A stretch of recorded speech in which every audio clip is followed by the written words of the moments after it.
소설 들려주는 여자.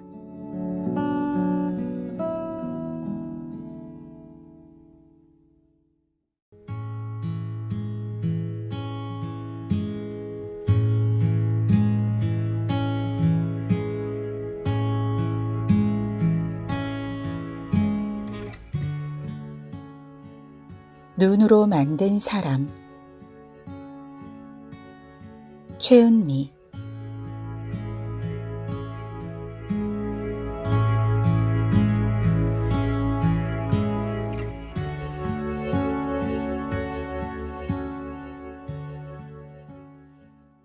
한겨울이었다. 소년이 살던 집에서 아기가 태어났다. 소년은 마당에서 눈을 뭉치다 아기 울음소리를 들었다. 갓 태어난 아기를 건너다 보며 소년이 물었다. 만져봐도 되나요? 어른들은 3일만 기다리라고 했다. 3일 뒤 아기를 만져본 소년이 말했다. 안아보고 싶어요. 어른들은 7일만 기다리라고 했다. 7일이 지났을 때 소년은 어디선가 포대기를 꺼내왔다. 업어줄래요. 업어주고 싶어요. 어른들은 한 달이 지나야 업을 수 있다고 말했다. 소년은 손가락을 꼽으며 한 달이 지나가길 기다렸다. 매일같이 눈이 내렸다. 소년은 썰매를 타고 들어와 언 손을 녹이며 잠든 아기를 들여다보았다. 소년은 아기의 동그란 얼굴을 그리며 해가 질 때까지 눈사람을 만들었다. 마침내 한 달이 되었을 때 어른들은 약속대로 소년의 등에 아기를 엎혀주었다. 소년은 어쩔 줄을 몰라 했다. 소년은 얼굴이 빨개져서 물었다. 애기한테 저는 뭐예요? 어른들이 말했다. 삼촌.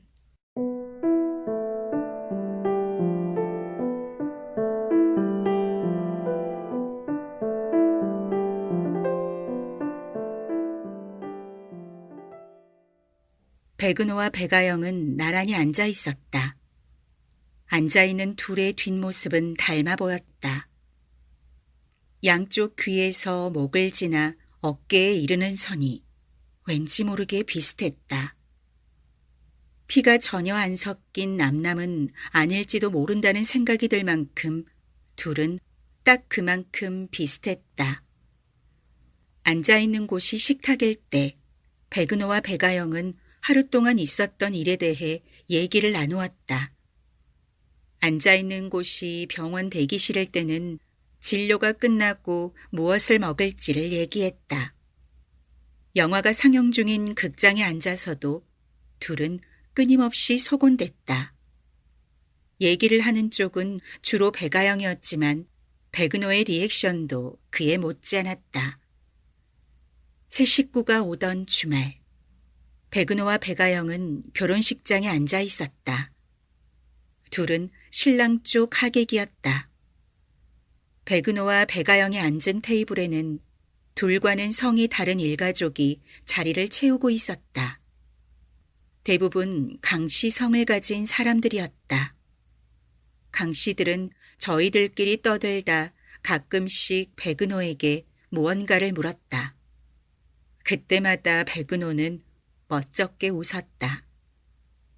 백아영이 백은호의 어깨에 머리를 기대자 강씨 중 한 명이 낄낄댔다.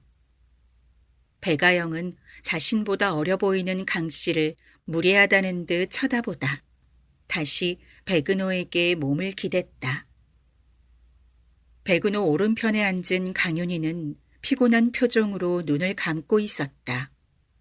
막 입장을 시작한 이날의 신랑은 강윤희의 큰 작은아버지의 장남이었다. 강윤희보다 1살 어린 그는 어렸을 때 주먹 도끼처럼 생긴 돌로 강윤희의 정강이를 찌른 적이 있었다. 강윤희는 아버지의 또 다른 남동생 가족이 모여있는 테이블로 시선을 돌렸다. 강윤희의 아버지는 남동생이 둘이었다. 강윤희 남매들은 아버지 바로 밑에 남동생을 큰 작은아버지, 아버지와 터울이 많이 진 막내 남동생을 작은아버지라고 불렀다. 강윤희는 결혼식장에 도착하면서부터 작은아버지 옆에 붙어 있는 한 소년을 보고 있었다. 안녕하세요, 누나. 소년은 식장에 도착한 강윤희에게 그렇게 말하며 다가왔다. 식 중간중간 소년과 강윤희는 눈이 자주 마주쳤다. 그때마다 소년은 무언가를 감추고 싶다는 듯 쑥스럽게 웃었다. 강윤희는 당황스러웠다. 소년은 강윤희의 아버지의 막내 남동생의 아들이었고 강윤희의 기억 속에선 병약한 남자아이일 뿐이었다. 몇 년 사이에 이렇게 성인 남자의 가까운 모습을 하게 되었을 줄 알았다면 강윤희는 작은 어머니의 부탁을 거절했을 것이다. 식장을 나서기 전 강윤희 앞으로 작은아버지가 다가왔다. 우리 민서 잘 부탁한다. 그러면서 그가 강윤희의 손을 모아 잡았다. 아버지의 아주 어린 동생이었던 남자. 강윤희는 강중식을 무표정하게 바라보다 슬그머니 손을 뺐다. 곧 쉰이 되는 강중식은 10살 이상 터울인 형들과 비슷한 연배로 보일 정도로 급속히 늙어가는 중이었다. 머리는 신경을 안 쓴 새치로 엉켜 있었고 얼굴빛은 검고 탁했다. 몸 어디선가 지속적으로 통증을 느끼는 사람처럼 미간에 항상 힘을 주고 있었고 눈 언저리가 붉었다. 차려입은 양복만 아니라면 세탁기에서 탈수되다 나온 것처럼 엉망인 모습이었다. 강윤희는 강중식 옆에 선 소년을 착잡한 마음으로 바라보았다. 강윤희는 자신의 부모에게 해마다 여행권과 항공권을 보내오던 강중식을 떠올렸다. 강중식이 사업을 말아먹기 이전의 일이었다. 딸아이 돌잔치 때 강중식한테 받았던 금반지도 떠올렸다. 강중식의 부인인 작은 어머니가 자신의 어머니를 간호해 주었던 일도 떠올렸다. 그보다 더 오래전 강윤희 남매들을 데리고 냇가에서 물고기를 잡아주던 강중식을, 스케이트와 자전거를 가르쳐주던 강중식을, 세균 범벅인 이물질을 강윤희의 질 속에 넣고 휘젓던 강중식을, 할머니 장례식 때 목 놓아 울던 강중식을 떠올렸다. 걱정 마세요, 작은아버지. 강윤희는 강중식에게 그렇게 말했다. 강윤희는 엘리베이터를 탔다. 백은호와 백아영이 따라 탔고 강중식의 아들 강민서가 커다란 배낭을 메고 뒤이어 탔다.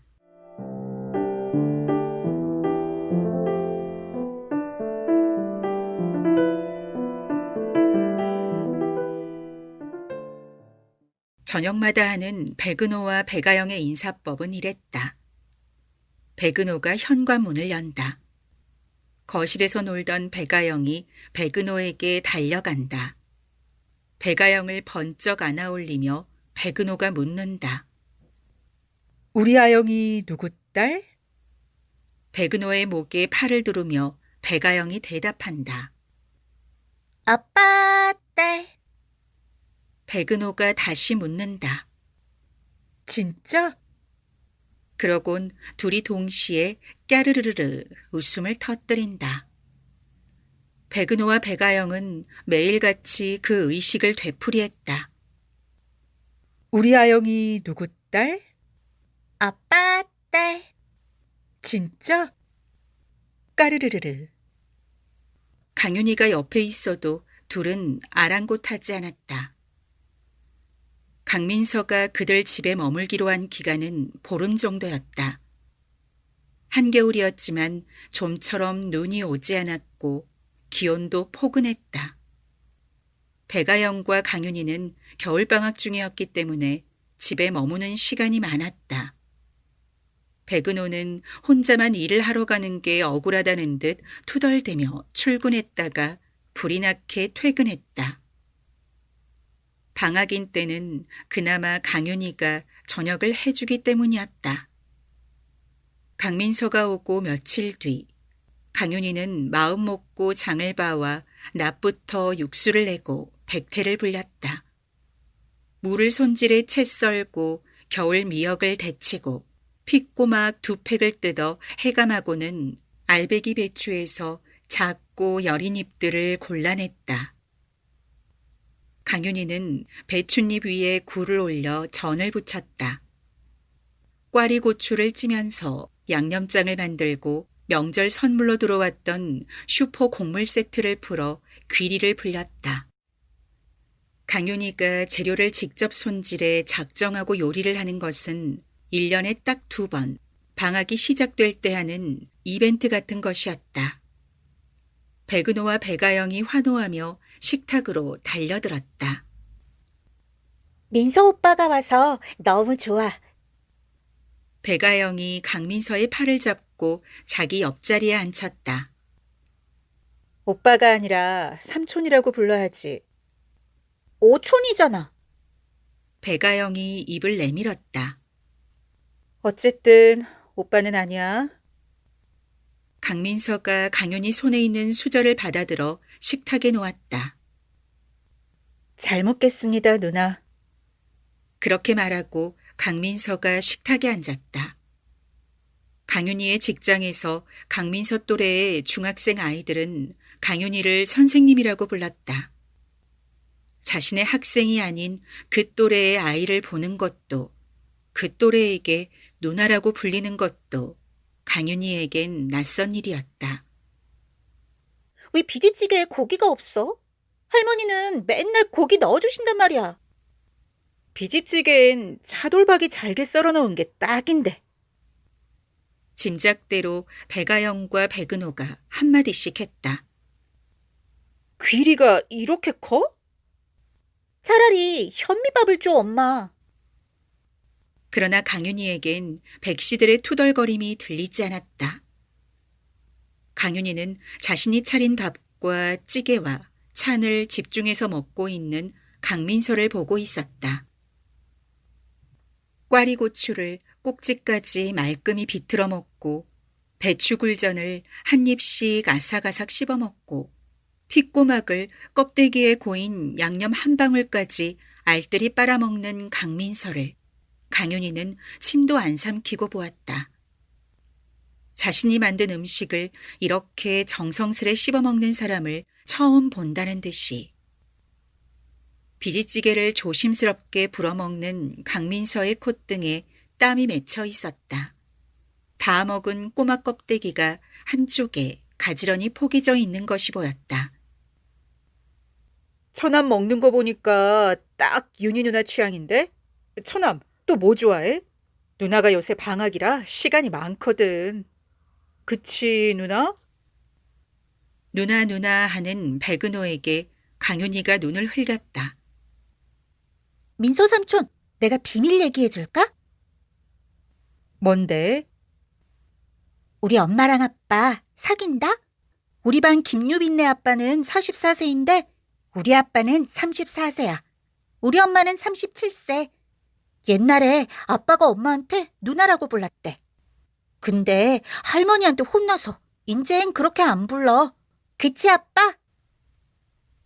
백은호가 고개를 끄덕끄덕했다. 백아영은 다시 강민서 쪽으로 몸을 돌렸다. 민서 삼촌, 내가 비밀 얘기 하나 더 해줄까? 뭔데? 우리 반 강현찬네 할아버지가 강감찬이래. 우와, 진짜? 배가영은 강민서의 리액션이 마음에 들었는지 다 들리는 비밀 얘기를 몇 가지 더했다. 백은호는 강민서의 음식 취향을 정말로 알고 싶은지 닭발 얘기를 꺼냈다.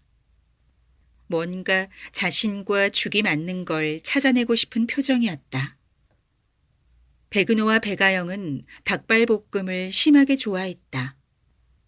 강윤희가 반찬 가게에서 반찬과 국을 배달시켜 먹는 걸 본 강윤희의 시어머니는 일주일에 한 번은 곰소태에 닭발을 가득 볶아서 들고 왔고 백은호와 배가영은 비닐장갑을 끼고 앉아 그 많은 닭발을 순식간에 해치웠다. 입술이 벌게지도록 달게 어느 한 부위만을 집중적으로 뜯어먹고 있는 부녀를 보고 있으면 강윤희는 입이 안 다물어지곤 했다. 백은호는 그렇게 먹어도 살이 찌지 않았다. 키도 몸집도 원래 작은 편이었고 언제나 가뿐한 듯 발걸음이 가벼웠다.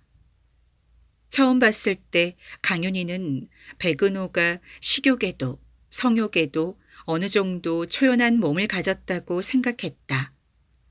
자신이 좋아하는 것을 열과 성을 다해 즐기면서도 몸의 욕구에 휘둘리지 않는 사람. 어쩌면 그렇게 생각했기 때문에 백은호에게 끌렸는지도 몰랐다. 문제는 배가영이었다. 식성은 백은호와 같은데 체질은 달랐다.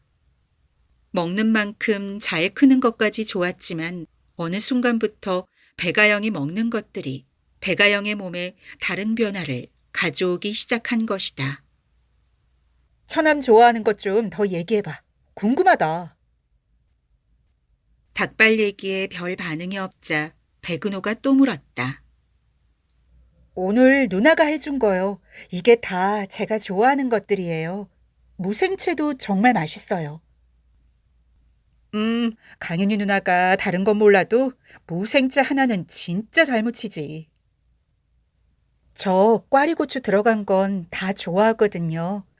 멸치 볶을 때랑 어묵 볶을 때랑 감자 졸일 때 엄마가 항상 꽈리고추 넣어서 해주셨어요. 봄 되면 도라지 무침도 많이 먹었는데. 맞아.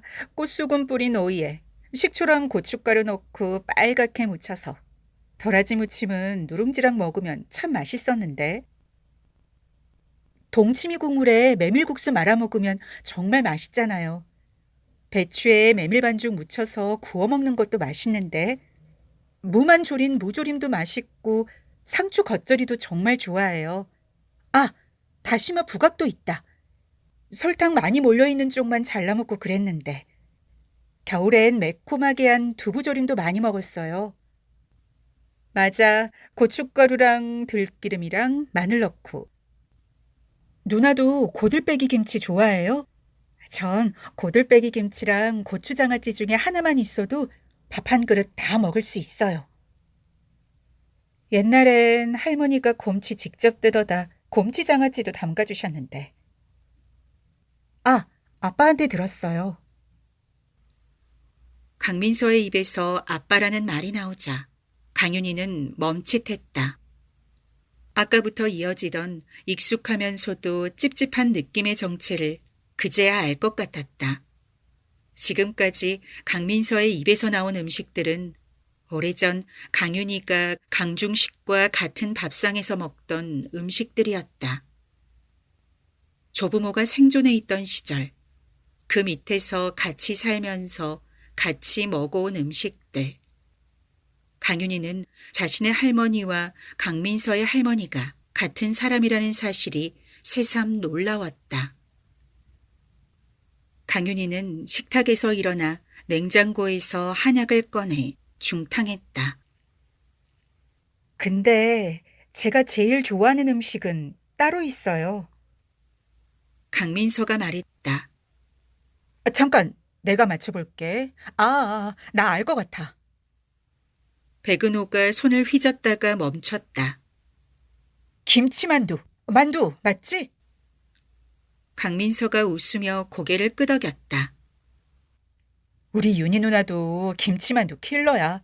김치만두랑 동치미만 넣어주면 톡을 해서 한겨울은 그냥 날걸. 강민서가 빈 그릇과 수저를 싱크대 개수대에 갖다 놓으며 잘 먹었습니다, 누나. 했다. 강윤희는 따뜻하게 데워진 한약을 그릇에 따르고 배가영을 불렀다. 배가영이 인상을 쓰면서 몸을 꼬다가 마지못해 한약을 먹었다.